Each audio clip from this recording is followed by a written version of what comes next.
Chapter 18. We shall all go to Nepal together. The day of our dinner arrived, and we all rendezvoused at the restaurant as we had planned.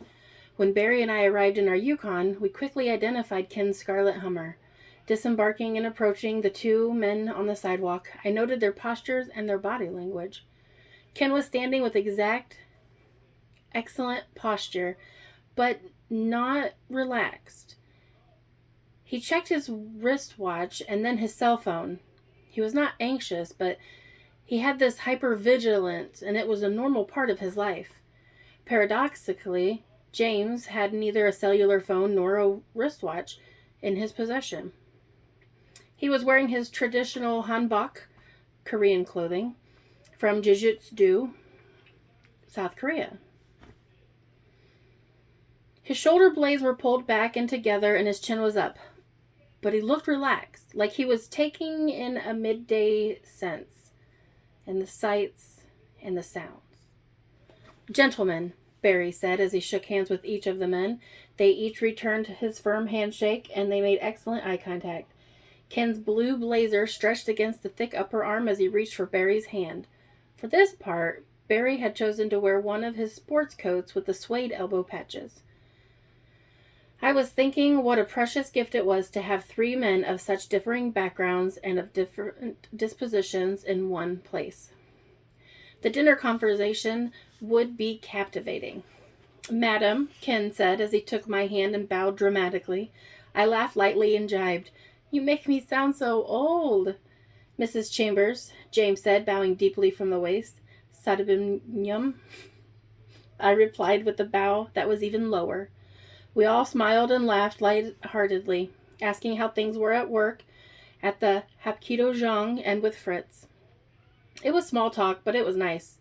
"Welcome to Sejong De Wang," James announced as we approached the front door. Sejong was the great king of ancient Korea who ordered the formation of the alphabet known as the Hangul. "To what end?" Ken asked. "The people could not bring their complaints to him, and they could not read his edicts. The literate Koreans at the time, and there were not many, read Chinese." "So he was helping his people?" I asked. "Yes," James nodded. "The Korean people celebrate Sejong Daewang for bringing literacy to everyone." Suddenly, the world that they knew had expanded and granted opportunity in learning and acquiring new resources. Yes, Ken reflected aloud. Yes, literacy is a great resource, arguably the most potent and necessary resource for a people. Once seated at our table, James became quite animated. "Now listen," he said. "You can't go wrong. Everything they make is to die for. Just ask me if you have any questions. I ate this wonderful food every day in Korea." "I'm not sure," Ken said. "I've never ordered Korean food before." He looked at James.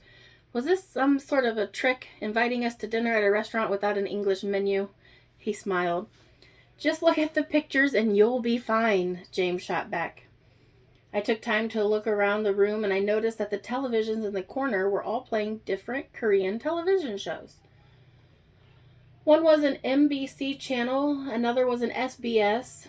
There was a silly game show with the handsome young Koreans as contestants here and a heavy drama there. Old Korean women in a restaurant were transfixed on the drama.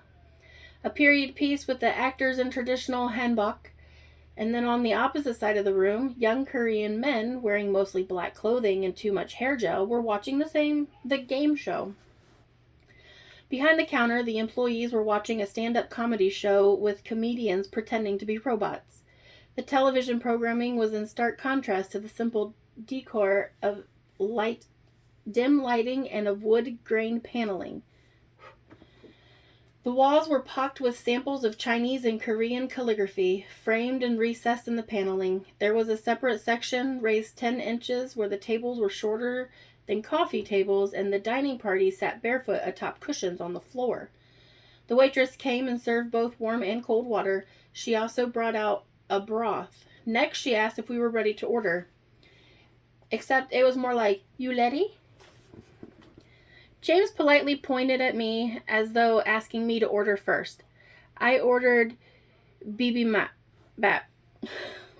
It was not too exotic, but enough of a mixture of flavors that I'd get a taste of Korea. Safe first time order, James said. Barry was next and he ordered the bulgogi. Fire meat, James said. It's Korean barbecue. Good choice. Next was Ken. I don't know what I want, he said with a defeated voice. What do you suggest? He asked the waitress, raising a pleading eye. She studied him for a moment. Her face was long for a Korean, but perfectly matched her slender arms and legs. Like her long black hair, she was pretty, but tired. Finally, she asked, You like a noodle? Ken laughed and responded, Yeah, I like noodles. Okay, you know get fly lice, okay? Ken's mirth bubbled slowly from the center of his massive core until he could contain it no longer. He was beside himself and in stitches. Okay, he said. Fried rice, noodle, same. He was almost on the floor. Koa! Good, the waitress said as she looked next to James. Kalbi sal yoiso, James said fluently. Du moing io. They're speaking Korean here, I don't know.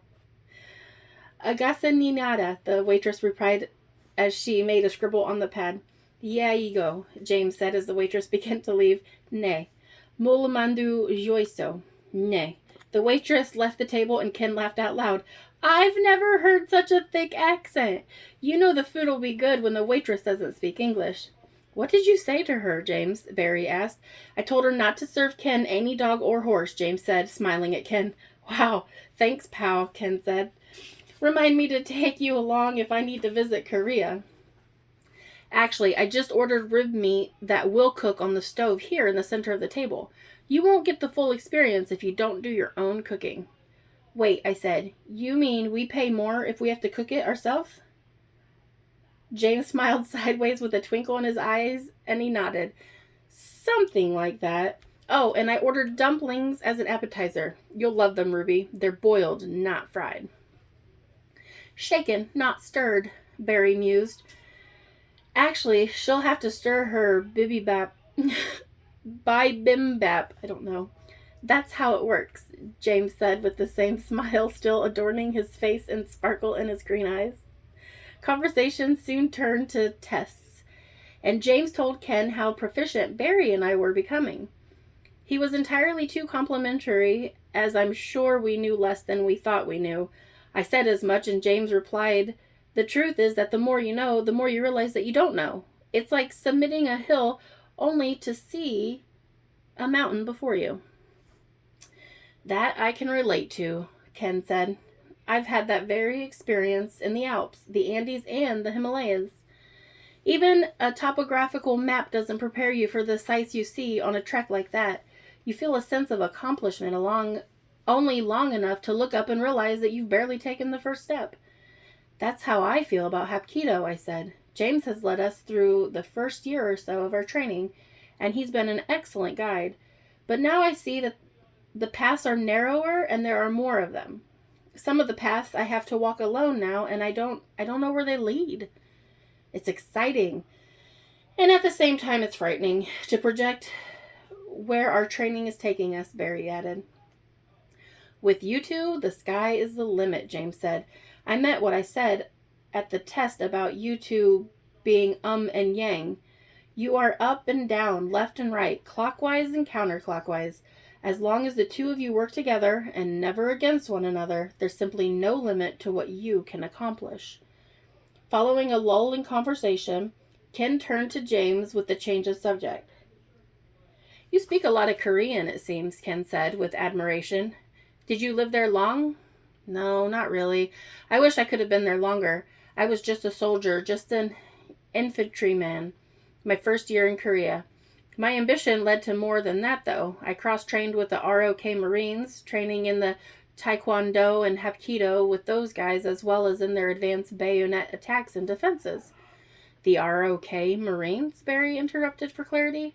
His strong jaw jutted forward, and he turned slightly towards James. Right, the Republic of Korea Marine Corps. They were quite elite back then. It was the ambiance that drew us Americans to them. They had this regimented way about them. Have you ever seen 1,000 men in one accord? They were breathing. They were breathing together. Ugh. Literally and figuratively. The whole gigantic gymnasium breathed as they prepared for and executed technique. It was intimidating. Anyways, I also cross-trained with the American Air Force troops who were operating in the country as SWAT and SRT teams. James examined the looks on Barry's and my faces and decided to clarify. SWAT is Special Weapons and Tactics, and SRT is Sudden Response Team. Typically, SWAT administers warrants in response to hostage situations and the like, and SRT is typically in detention facilities and prisons. They use the same basic weapons and tactics as SWAT, but in a different setting. They have to do cell extractions by force and that sort of thing. A hostage situation in a prison is quite different from in the real world. Everyone around the table was silently nodding. None of us could relate, but we all tried to envision it. After a year that flew by, I decided to ask for a second tour in Korea. I was assigned to the Itaewon as an MP. Basically, I went around in uniform with a black cuff on my sleeve, enforcing curfew and trying to keep GIs out of trouble. I was supposed to collect our troublemakers before they caused a national rift, like carjacking a taxi or running over a civilian with a tank. I was mortified. My stomach sank. I felt ill. James must have seen my horror. I'm sorry to say, Ruby, that it happened. I didn't make up either of those examples. Barry shook his head in disgust. It's no wonder the world's opinion of America is not so great. You can say that again, Ken interjected. When I travel the world, I get the impression that other countries see us as rude, selfish, fat, sloppy, gluttonous consumers. He could see my face contorting. I thought he had gone too far. And warmongering, Ken said, as he stared into my eyes. That's just how it is. I could smell the musk rolling from Ken as his temperature rose. Do people really see Americans that way? I asked naively. Ruby, Ken went on, you have no idea. To call ourselves Americans is a slap in the face to everyone else in the Americas. If we are Americans, what are the fine folks of Brazil or Costa Rica or Canada? Oh, I hadn't thought of that. No, the Mexicans and the Central Americans that I've known referred to us as Norte Americanos. The nations south of America are in the Federation called the Federated States of America. Don't you see how the United States of America is exclusive and dismissive of all the other American states? I see it now, I said humbly. But aren't we doing a lot of good in the world? Aren't we helping the Kurds by convicting Saddam Hussein? Aren't we helping people in Afghanistan by killing Osama bin Laden? Aren't we helping Libya by killing Gaddafi? Rather, James said in his Hapkido way, it sounds more like we only know how to kill people. I'm the last person to talk down about the corporations or the governments of the world, Ruby, Ken added from across the table. But it's the corporations who decide who gets bombed and what doesn't. The governments are pawns for the corporation. The power and influence in this world are regulated to a few boards of directors who are controlled even by fewer CEOs and board presidents. The top power player in the world would fit into this room, Ruby. And the leaders of the political parties, I added. That's right, Ken reinforced. Same people. Barry and James were nodding in their agreement.